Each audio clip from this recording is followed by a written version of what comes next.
Introducing the new Xulon Press book, Innocent Blood, A Story of Redemption, by Sultana Jones.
Hi, I'm Sultana Jones.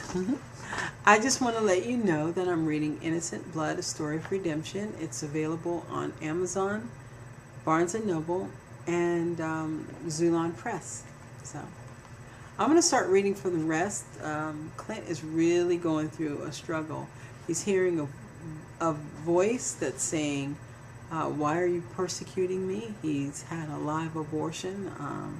There are things that are going on with Ted, between him and Ted, his colleague, and I'm going to go ahead and start reading to find out what's next. I'm in chapter 4. One time I was on a date when the voice spoke to me, and I hollered for it to stop bothering me. The woman I was with jumped up and left quickly. I didn't blame her. I would have left too. It's been 4 months since I started hearing the voice. I can't take it anymore. I've got to have some answers. On the counter, from a pocket of odds and ends that I had emptied out months ago, lay the paper with a phone number on it. I smiled. It was a number of the little waitress had given me in front of Isaiah. I picked up the phone, took a deep breath, and dialed. I was hoping that she would pick up. It rang. Ooh, come on. It rang again. I was just about to hang up when, hello? Hello? Is this Katrina? Yes, it is. I felt a bit awkward. I never had trouble asking a girl out, but for some reason this felt different. This is Clint. You gave me your number at the restaurant? I remember. I was hoping that you would call. How are you? I let out a tiny breath. I didn't realize I'd been holding it. I'm fine. Look, I was wondering, I paused, if you would like to meet me tonight. Sure. Where? How about the Robin's Roost? Say in an hour. That sounds great. See you there. Suddenly my spirits picked up and I started getting ready. I changed into some jeans and a black t-shirt. I heard the voice again. Clint, why do you persecute me? I stumbled back, knocking over a plant that was on the counter. I put my hands over my ears, but it did not help. I grabbed my keys and left. In the car, I turned the music up to drown out those words that seemed to echo inside my head. I reached the robin's roost first and went inside, waiting for Katrina to come in. The songs beat with the lights. The place was loud and smoke-filled. I needed answers. I am a logical person, and something illogical was happening to me. I needed some answers quick. I don't pray. Never ever have I prayed before. But for some reason, in this loud environment, I uttered my first weak prayer. God, give me some answers. Katrina walked in. She was beautiful.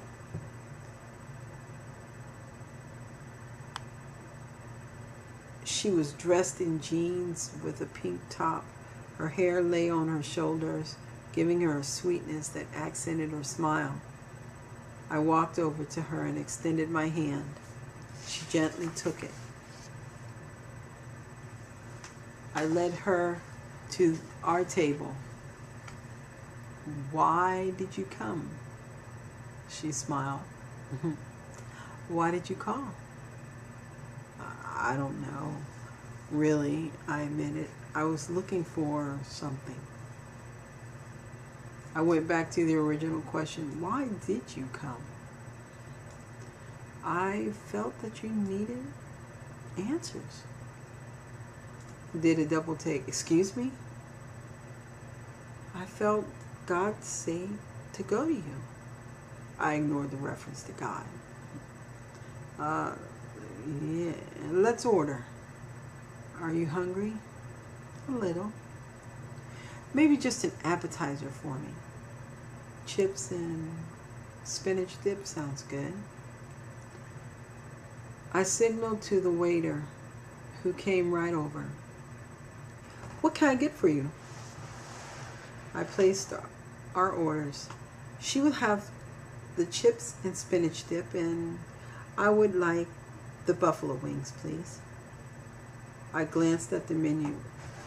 Oh, and 2 iced teas? Katrina nodded her head and smiled. I shifted in my seat. So, tell me, how long have you been working at Mama's place? Her smile was enchanting. Let's say I washed my first pot of greens standing in a chair. Really? That young? So you can cook, huh? You might say that. I noticed you like homemade biscuits. I've been making those since I was 7. I must have eaten 5 of them myself, and Isaiah ate 3 that day. Boy, were they good. I think she blushed. Thank you. I believe I'm a master at making them by now. Would you be willing to teach me? The art of biscuit making? She giggled. Sure, I'd love to. So it's a date then. Let's say tomorrow. If you're brave enough to come, I'm brave enough to teach you. Yes, it's a date. Katrina and I started hanging out whenever she was not working. It was the best 2 weeks of my life, until one night it happened. I was with Katrina on our way to dinner, and the voice spoke to me. I threw my hands over my ears and shouted, "Stop it!" Katrina froze. What is it, Dr. Clint? Stop what? We were on our way to the robin's roost. I know she thought I was crazy. I regained my composure. Um, Look,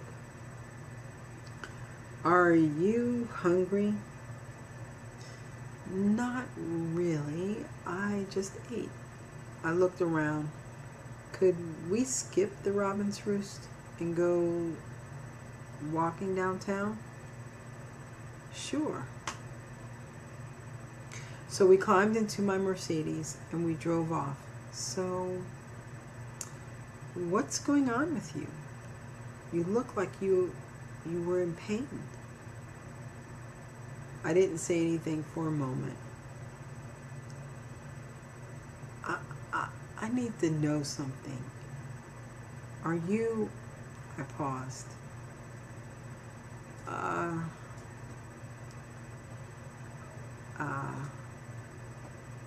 Christian? She laughed. Yes, I am. What? I thought you were going to ask some hard question. Why did you ask? Well, don't think that I'm crazy, but I paused again. I keep hearing voices. Well, not really voices, but one voice. Well, it's time for me to stop at this point, and I hope that you're able to read with me Innocent Blood, A Story of Redemption. It's a book that I read, that I've written, and I will read more. I hope you join me. God bless you. I love you, and Jesus loves you. Bye-bye.